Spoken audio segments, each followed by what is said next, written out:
আজকের গল্প মা, কলমে মুকুলিকা দাস।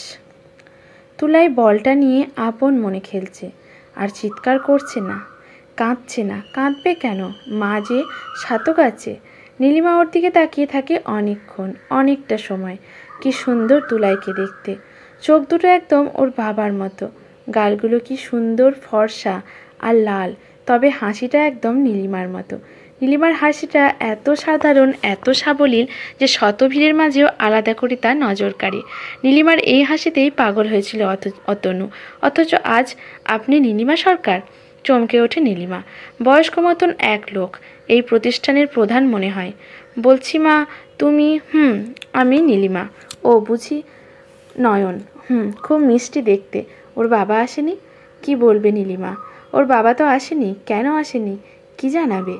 বুঝেছি মা, কিছু বলতে হবে না, তবে তোমাকে একটু অপেক্ষা করতে হবে। আসলে ফাদার একটু বাইরে গিয়েছেন কি না। ও, আজ ফিরবেন না? ফোনে তো আজকের কথাই হয়েছিল।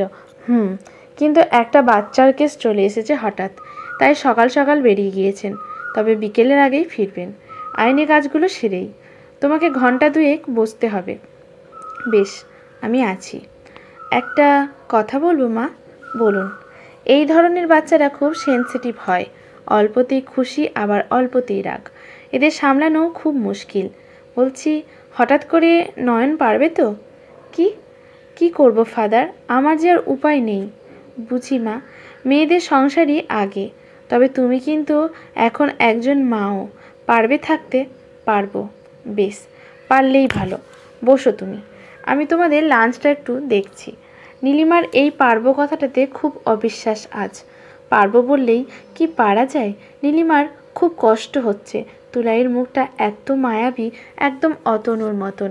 নীলিমা দেখে তুলাই খেলতে খেলতে মাটিতে ঘুমিয়ে পড়েছে। কে বলবে ওর বয়স 7? বোধ বুদ্ধি এখনও তো সেই 3 বছরের বাচ্চার মতো, কখনো কখনো তারও কম। ওকে কোলে উঠিয়ে মাটিতে বসে নীলিমা মাথা হাতড়ে দিতে থাকে। মায়ের গন্ধ পেয়ে তুলাই আরও আঁকড়ে ধরে নীলিমাকে। আঁচল দিয়ে ছেলের কপালের ঘাম মুছতে থাকে। মুখে গড়িয়ে পড়া লালা মুছে দেয় নীলিমা। চোখ আজ হঠাৎই বাঁধ মানে না তুলাইকে রেখে। ও কিভাবে যাবে? প্রথম যেদিন তুলাই হলো, সবাই কি খুশি। অতনু পুরো নার্সিংহোমে মিষ্টি খাইয়েছিল সেদিন। অতনু, অতনুর মা, অতনুর বাবা সবাই চেয়েছিল ছেলে হোক, হয়েও ছিল তাই। তারপর ঘটা করে অন্নপ্রাশন, কোনো আত্মীয় পরিজন বাদ ছিল না।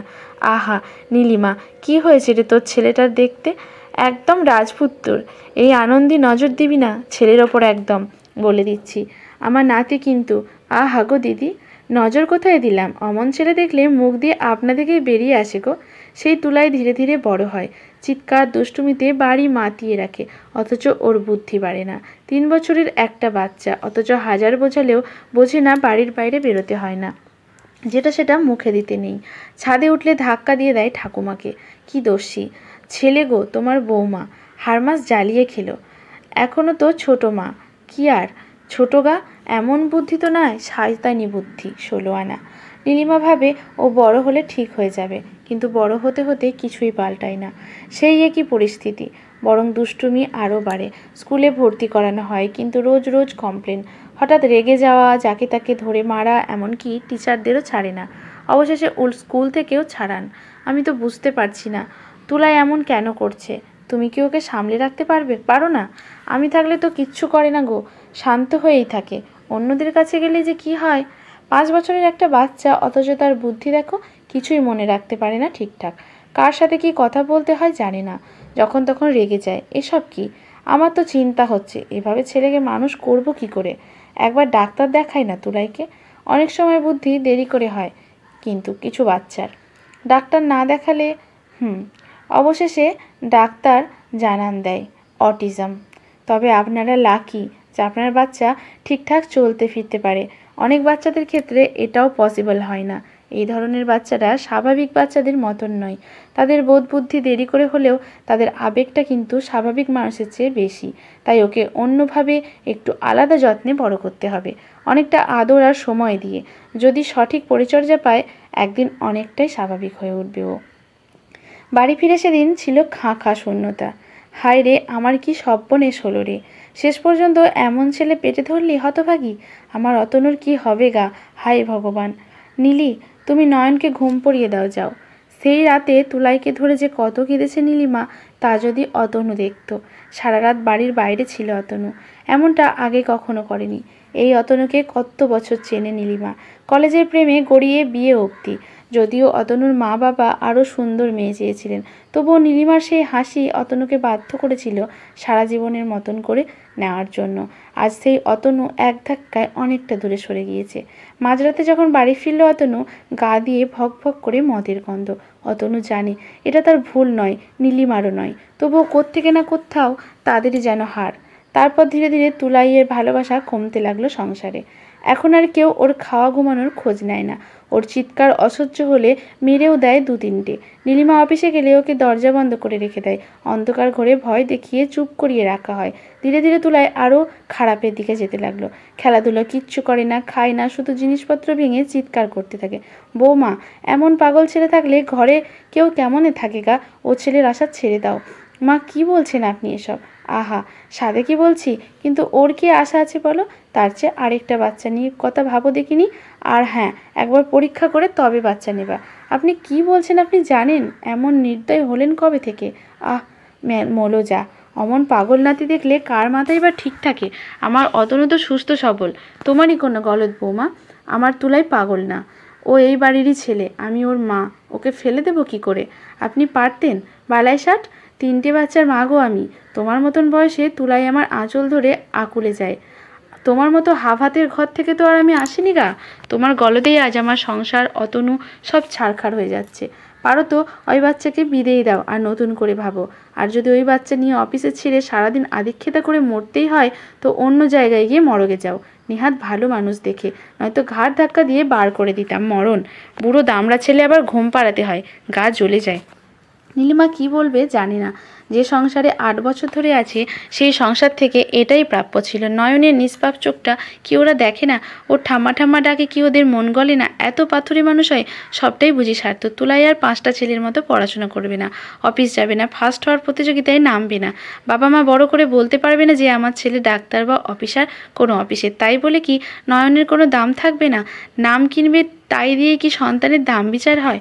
অতনু এখন আর সংসারে মন দেয় না। কি জানি ওর আর কিছুতেই মন নেই। ঠিকঠাক রাতে ফেরে না, খায় না, আর যদিও বা ফেরে মা চিৎকার করে বাড়ি মাথায় তোলে। তবে পরশু একটু বেশি হয়ে গিয়েছিল। অফিসে অনেক কাজ জমা পড়ে যাওয়ায় নীলিমাকে অনেকক্ষণ থাকতে হয় অফিসে। রাতে বাড়ি ফিরেই দেখে অতনু দরজার সামনে বসে। এ কি, তুমি আজ এত তাড়াতাড়ি? তোমার ফোন কোথায়? আমার কাছেই। কেন? কতবার ফোন করেছি দেখেছো? কেন গো, আসলে কি হয়েছে? অতনু হঠাৎ খুব শক্ত করে ধরে ওর হাতটা। এই অতনু হাত ধরে কতবার বাসে উঠিয়েছে, কতবার রাস্তা পার করিয়েছে। সে ছোঁয়া ছিল কত নরম। আজ অতনু অনেক বেশি রূঢ়, কঠোর। অতনু, আমার খুব লাগছে, আসতে দেখো।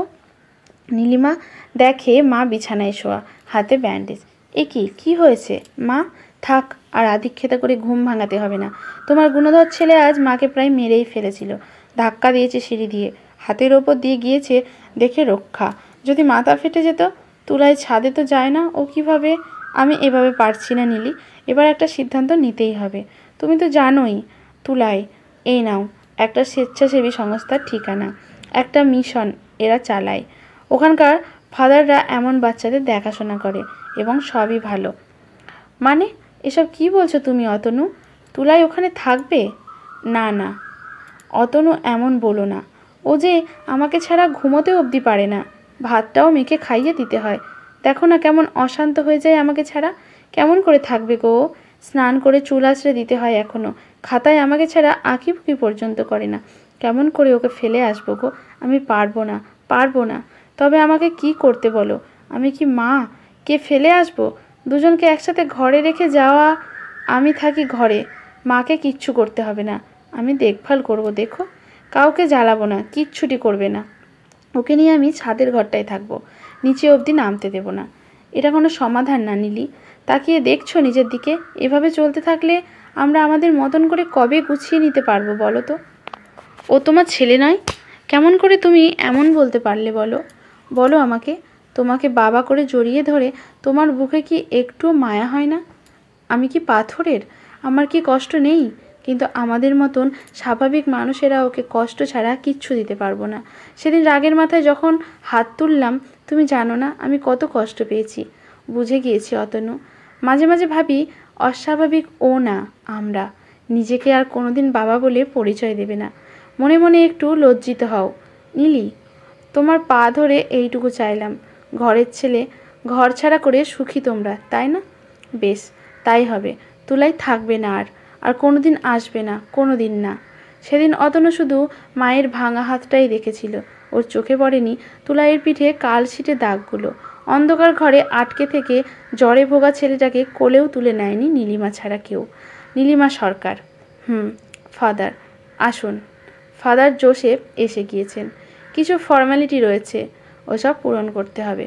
তুলাইকে রেখে আসবার আগে নীলিমা একবার পেছন ফিরে তাকায়। তুলাই ঘুমোচ্ছে। কাছে গিয়ে মুখ থেকে আঙুলটা বের করে কপালে একটা চুমু আঁকে। তুলাইয়ের ফোলা ফোলা গাল দুটো লাল হয়ে রয়েছে। নীলিমা আর থাকতে পারে না, দৌড়ে বেরিয়ে আসে। গেটের বাইরে ট্যাক্সি ধরে। সারা রাস্তা নীলিমা জানে না অনবরত জল পড়ছে চোখ দিয়ে। সারা রাস্তা কানে বেজেছে, মাম্মাম আমরা কই যাই, মাম্মাম আমাকে তোলে নাও না, মাম্মাম। ঘরে এসে নীলিমার সব ফাঁকা লাগে। আজ কোনো শব্দ নেই। শব্দ করার জঞ্জালটা আজ বাড়ি ছাড়া। তুলাইয়ের খেলনাগুলো পড়েই আছে। নীলিমা ওগুলো পাগলের মতো গোছাতে বসে। তুলাইয়ের গায়ে দেওয়ার কাঁথাটা গায়ে জড়িয়ে কি যেন খোঁজে। ওর আঁকিবুকির খাতাটায় হাত বোলাতে থাকে। তুলাইয়ের ফেলে রাখা কালকের জামাটা, তাতে তুলাইয়ের গায়ের গন্ধ খোঁজে। দুপুরে শাশুড়িকে খাইয়ে দেয়। নীলিমা আবার তুলাইয়ের ঘরে আসে। আজ এ ঘর থেকে শুধু মাম্মাম আওয়াজ আসছে। কই, তুলাই তো নেই। সবটাই মনের ভুল। ছাদে তুলাইয়ের 3 চাকার সাইকেল রিক্সাটা পড়েই আছে। তুলাই তো এটা ছাড়া থাকতেই পারে না। এটা যে দিয়ে আসা হয়নি। ঘড়ির দিকে তাকিয়ে দিন কাটে নীলিমার। আচ্ছা, তুলাই খেয়েছে তো? ও কি এখন ঘুমোচ্ছে? আমাকে ছাড়া ঘুমোতে পারবে তো? ঘুমের মধ্যে যদি আবার স্বপ্ন দেখে, যদি অন্ধকারে ভয় পায়, মাম্মাম করে চিৎকার করবে তো? যদি খেলতে খেলতে ব্যথা পায়? এসব ভাবতে ভাবতে সন্ধে হয়, রাত হয়। অতনু আজ অনেকটাই সাবলীল। মা ও ছেলে মিলে গল্প জুড়েছে। নীলিমা কার সাথে গল্প করবে? তুলাই নেই তো। রাত বাড়ে। অতনু তত ঘনিষ্ঠ হয় নীলিমার। মন খারাপ করো না নীলি, তুলাই ভালো থাকবে। তাই তুমি খুব জানো না ওকে? জানি কষ্ট হচ্ছে আমারও। কি আহা, আমরা কি নতুনভাবে শুরু করতে পারি না? আমিও তাই ভাবছি। তবে এসো। চুপ। আমি তুলাইয়ের ঘরে যাচ্ছি। অতনু হাঁ করে তাকিয়ে থাকে। রাতে তুলাইয়ের বিছানা আর বালিশে নীলিমা ঘুমে তলিয়ে যায়। স্বপ্নে সে খেলে, হাসে, আর তুলাই ওকে কত আদর করে। পরদিন খুব সকাল সকাল বেরিয়ে পড়ে নীলিমা। অতনু তখনও ঘুম। কোথাও যাও বৌমা? সকাল সকাল? যেখানে যাওয়া দরকার। মানে? আপনি না মা, বোঝেন না? কিছু বলার মতন পায় না অতনুর মা। অবশেষে ফাদার জোসেফের কাছে পৌঁছাইও। নয়ন কেমন আছে? কাল থেকে কিছু খাচ্ছে না, না ঠিকঠাক ঘুমোচ্ছে। ভালো হয়েছে মিসেস সরকার আপনি এলেন। মিসেস সরকার না, নীলিমা। ও, নয়ন কোথায়? ওই ঘরে। সারাদিন শুধু মাম্মাম আর মাম্মাম। দৌড়ে যায় নীলিমা এক ছুটে। খুব জোরে আঁকড়ে ধরে তুলাইকে। মাম্মাম, আমি আল দুত্তু করবো না। আমাকে নিয়ে যাও। বালি যাবে? আমি কোথাও যাব না সোনা, আর কোথাও যাব না। মাম্মাম কাঁদে না, বোকারা কাঁদে মাম্মাম। মাম্মাম আমাকে ভাত দেবে? আমি। চুপ কর সোনা, চুপ কর। তুমি আবাল তুলে দেবে? আমার ভয় লাগে মাম্মাম। না রে সোনা, কোথাও যাব না। তুলাই মায়ের বুকে মুখ ঘষতে থাকে আর অনবরত কেঁদেই চলেছে নীলিমা। কাল সারাদিন ধরে এটাই তো খুঁজছিল ও। নীলিমা এখন এই সংস্থার সদস্যা, বলতে গেলে আরও 10টি বাচ্চার মা। এখন অফিস আর এই সংসার নিয়ে ওর সময় কেটে যায়। মাঝে মাঝে অতনু আসে, কিন্তু নীলিমা আর ফিরতে চায় না। মাতৃত্বের কাছে বাকি সবটা আর ফিকে লাগে। ফাদার জোসেফ অবাক হন বারবার, আর মনে মনে এটা ভেবে বিস্মিত হন, মেয়েদের সব হার শেষে জিদ বুঝি একটাই, মাতৃত্ব। মায়েদের আসলে একটাই জাত, তার কাছে বাকি সবটা অনেক মূল্যহীন, অনেক তুচ্ছ। সমাপ্ত।